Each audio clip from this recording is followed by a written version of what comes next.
I'm with Fergus Matheson today, who's our Podcast Genie, and he's going to talk to us all about marketing, PR and podcast strategies. So Fergus, go ahead, introduce yourself.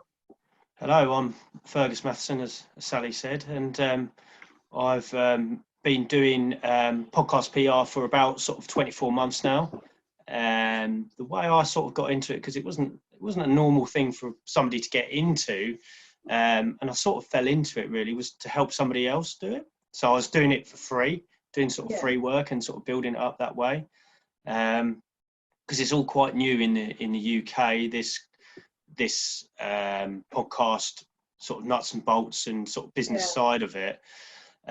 So I was working with a US podcaster who's sort of top 200 in the business side of iTunes in the US, and it was just literally. What got you interested though in the first instance there? It was just to help somebody out really, because I come from a sort of a carpentry, a building background, and I was having sort of troubled times in my business, and I'd already started to listen to podcasts to help me in my business and learn new things. And I was speaking to him, and I didn't know him from Adam, like a lot of people that you see online, and he said, "Oh, do you fancy popping on a call?" And he's so enthusiastic about sort of podcasting and what it can do for your business or yourself, your brand. And he was so enthusiastic that I kept on looking out for his posts on social media and seeing if there was a way that I could help him. So that's how I sort of started. And then I built the sort of the trust factor, as in I tried to think, because he had a Facebook group, and I kept communicating with him, and then all of a sudden I think it was like sort of probably not last year, the year before, about Christmas time, he had an advert, and I knew there was something that I could do, and he just said, could I help him with guests? I mean, he just put a post on, does anybody know anybody? Is there any connections that you know? And I thought, this is my opportunity to help him out. I can do something for him, and I was lucky to put him in touch with somebody that we know. Brad. So Brad went on his show. Talk about Brad Burton, guys, for those who don't know him. So I put him in touch with Brad, and Brad sort of said, and then for a while I knew that there was something more I could do, and it's a very weird place, the social media trust issue, because he is from Fort Worth, Texas, and I'm from Newmarket in England. So with that, it was sort of a bit back and forth, and eventually he just sort of said, well, just go for it. And I was able to get him some sort of high level entrepreneurs and speakers for his show, authors, which was really, because I think really the podcasting sort of community is obviously people have got a lot to say, and they want sort of eyeballs on them, and it's a good way of communicating, networking, and also there's a residual value to it to use in your content, or to use time and time again to sort of solve other people's problems and refer people to. So I was lucky in that, and then I kept in contact with some of the speakers and authors and people that I reached out, probably just by being a little bit cheeky, really. That's the only way to do it, isn't it? It's a case we don't ask, don't get. Oh, definitely. So I just I thought to myself, oh, how can I sort of use this situation, or not like sort of manipulate the situation, but certain people had a message that was clear that they wanted to have impact on the world as a whole. So I started reaching out to those sort of people and making sort of a friendship or anything like that. And then by that stage I said, oh, I'd like to see if I can do more for you by getting it. And this was still sort of a free thing that I was doing. It was taking a lot of time and a lot of work, but the right message and the right show combined was a match. It was almost like a dating service, if you like, with the sort of matchmaking. And it's very important to get people on the right show, perfect match, because obviously it benefits the person that's being interviewed, and also benefits the audience and the host. So there's like three parties in the whole absolutely whole thing. And obviously with that, they were able to spread their message into areas that they wouldn't necessarily have done. Like there was a speaker, he's got a great story. He wanted to influence 1 billion people through his story, and he's from the UK, and he speaks on a number of shows. He's been on TEDx as well, and things like that. But I was able to put him on shows in Canada, in the US, and things like that, so that people get to know him, like him, and trust him through podcasting. So, do you know, I didn't realise the power of podcasting. I didn't realise that's how it works. Because to me, it's it's something I know nothing about, I must admit. I mean, I've done a couple of podcast interviews. I've done a few more of this last year. And I just tend to follow the link. I've not actually, not actively sort of followed them in any way. And I guess I should have done, really. I had no idea the power of them. Yeah, I'll definitely. I mean, obviously for, like, say, an indie or a low, that can have a residual ears or eyeballs, that has a residual thing, and that could be like 100 people to 1,000 people, or even something like Entrepreneurs on Fire, which is quite a big entrepreneurial podcast, has got about 5 million subscribers worldwide.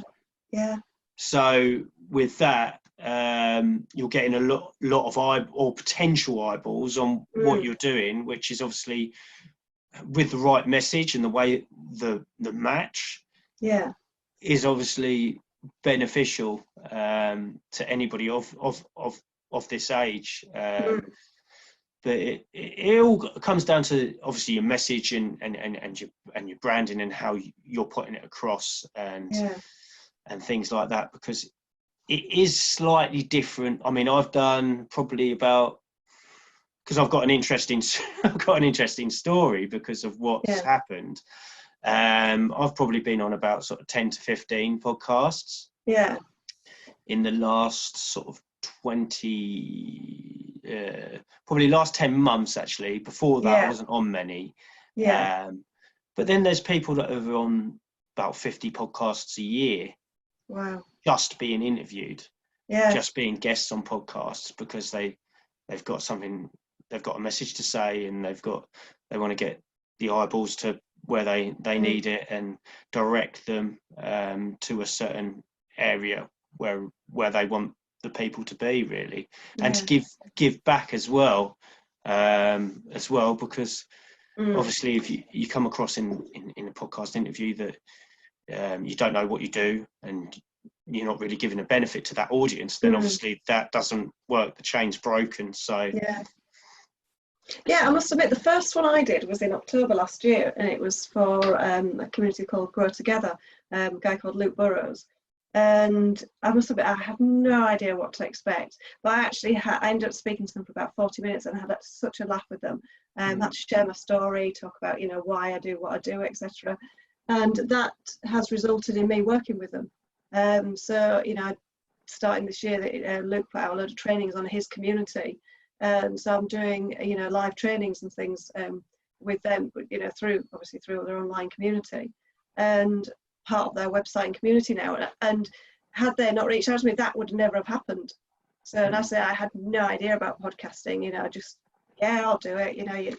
They reached out to me because they saw what I was doing. And so for me, it's been about building a relationship as well, like you're talking about.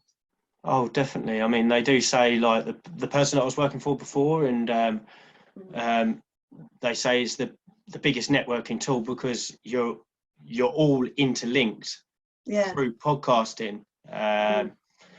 and through that, I mean, the US have got quite a big advantage to us because of the commute that they have every day. A lot of their cars now have it built into their interface, so they have like a podcast app or something like that, so they get it up. So that's their advantages, and obviously it was generated in America, so they're going to be a little bit more advanced than us. And it was really, what my understanding is, it was more like, which the BBC are trying to do now with BBC Sounds, is in the US there was, I think it's called Snap or Crackle. It was a reporter in the US that was basically not doing very much. And they said, why don't you try out this new thing called podcasting? And they went out and they started using the podcast platform, and then suddenly they had sort of 5 shows. And it just took off from there. And then obviously with entrepreneurs, what that is basically that they see it as part of their brand, as in a brand strategy, as in the podcasting is getting their voice out, because it's their own sort of radio almost, their own views, their own opinions. On radio. And there was a few that were started sort of Jordan, I forget the name now, but he Hemmerberger, I think his name is. He was the one that started it. I mean, he was told that why would an entrepreneur want to be on a podcast? And he wanted to go against the grain, so he started doing the podcasts one after the other, and because he was in a market of just one or a couple, that obviously people enjoyed the show, and obviously they were being able to put these things that he was saying into practice. But it's just. So how do you use it now then? How have you sort of gone forward with it? So what I do is I will sort of sit down with a client for about a 15-minute call and make sure that we're a match. And then I will suggest shows for them within my Rolodex, like kind of thing. And I'd suggest shows, and then otherwise with what they wanted to go, I go out and actually pick shows for them and then come back. But there is a sort of a process that you need to go through to do this, and obviously it's quite time consuming as well, that by sort of pitching or reaching out to different shows, obviously in a sort of cold market, rather than say what you did where somebody came to you, or you're able to see some friends that might have podcasts and then say, oh, is it all right if I come on your show, kind of thing. But to go out to a sort of cold market, there's sort of a process which generally you have to listen to about sort of 2 episodes, get a good idea of what their show is, write a sort of a little summary of each one, the good points that you've got out of the show, and generally what you've enjoyed from it. And then try and match yourself, if it's a match, to that show, so that you can say that the benefits that you're going to pop back into the show or put back into that audience. So it's it's I wouldn't say it's like complicated, but it's a way of sort of joining the dots up and making sure that it's a match. And obviously there's a technique to it, because if you do it the wrong way, then it becomes very sort of pitchy and very needy kind of thing. So you've really got to I suppose it's like, oh, you need me and I need you. And that's it. I mean, there's not just my service, but there's like things like, say, Spot a Guest and things like that, which is just, or I think there's podcast, radio and TV, like a free directory that you can get on for yourself. This was a strategy that I was going to use, and I started using a chatbot. Oh, right, okay. Chatbot built.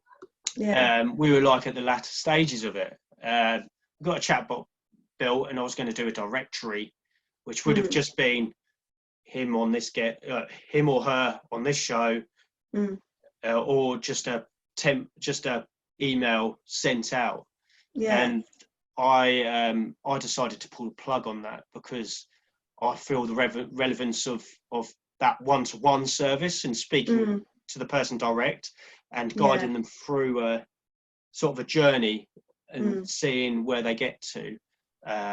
Generally, with the customers that I work with now, I sort of set them on a course of sort of 10 podcasts, because by that stage, then you will get more confident. You'll be able to know what your message is. And by that stage, you possibly will get as well people reaching out to you rather than the other way around. So that's generally how I've come up with the way that I work now, because just because that is the way that I think works, really. That's what I've come up with, trying different things, really. Yeah, because I suppose you get more of a feel for people and how they fit, as opposed to an automatic just do this, do that. It's it'll provide a better fit, doesn't it? And therefore it's better for the person you work with, that they actually get something that's more meaningful out of it, as opposed to just, you know, shooting them here, there and everywhere.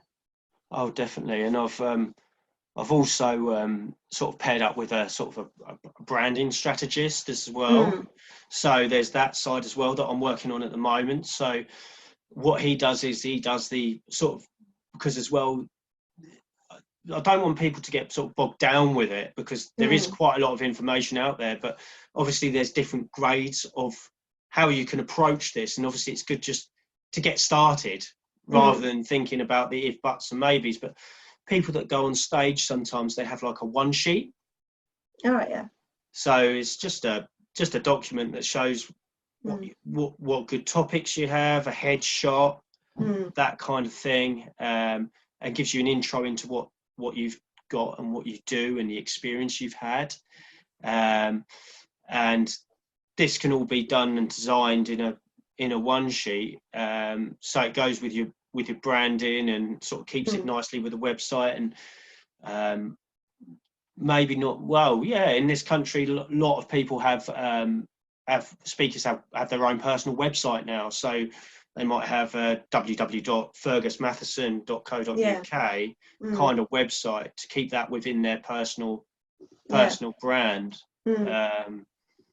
And also what I've noticed as well is people actually within that keep that within their website. So they'll put maybe the podcast that they've been in, they'll link that and put that in their website, so they've got more proof of what they've got. And this is really something that I'm building out at the moment as a whole sort of package. And obviously there'll be some people that will want just the 10 shows, the amount of money, and 10 shows with a few bits and pieces, like a PDF document that I'm working on like tips on how you should be in front of the camera and not have things going on in the background like a TV or a radio or that kind of thing, just to get them prepared for what they're going to do.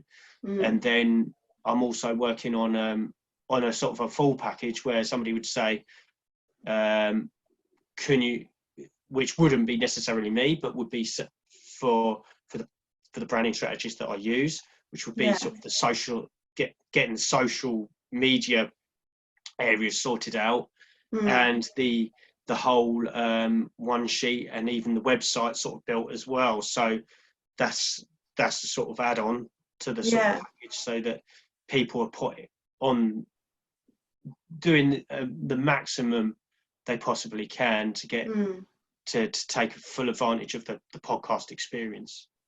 So is there any particular topics that you specifically like that, you know, really got you into it then, that, you know, you find interesting? It's probably business, entrepreneur and sort of mindset, but also I like many people like stories. So people's life stories, you can learn a great deal from people that, I mean, I've always said that you can learn anything from anybody. They might be young, old, but everybody's got a story, and podcast gives that perfect platform, even if it's not business. Yeah.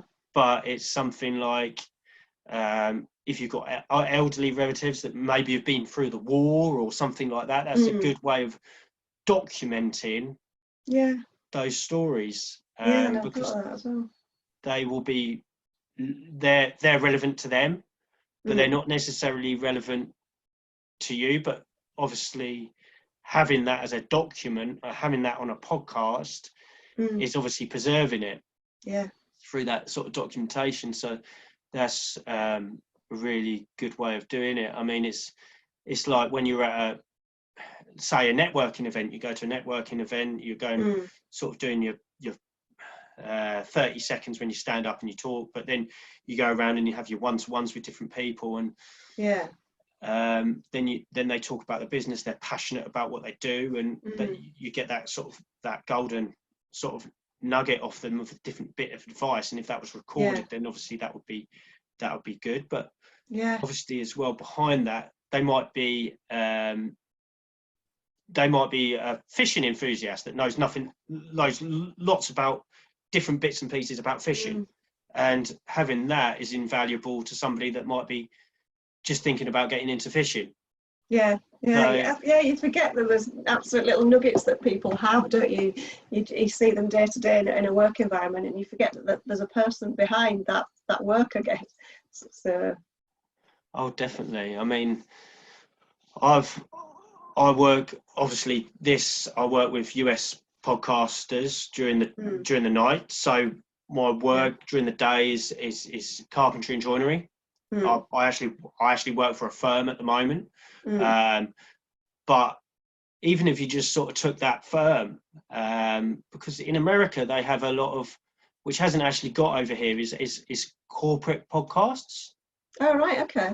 So this is sort of not a new thing, but if you think about sort of training people, this can all go on a podcast of different roles that people do, and the way they are on a private sort of podcast, which they can sort of record. And the other way is that there's a lot of different skills that people have that are going out the window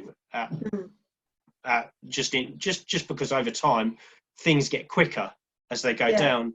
And I was in the joinery shop not long ago, about 2 weeks ago, and there's a joiner that was working and next to me that I work with all the time, and he was doing a bit of veneer work. He'd got a bit of veneer about the sort of size, and he'd got a diamond in the middle. So all of this intricate kind of stuff.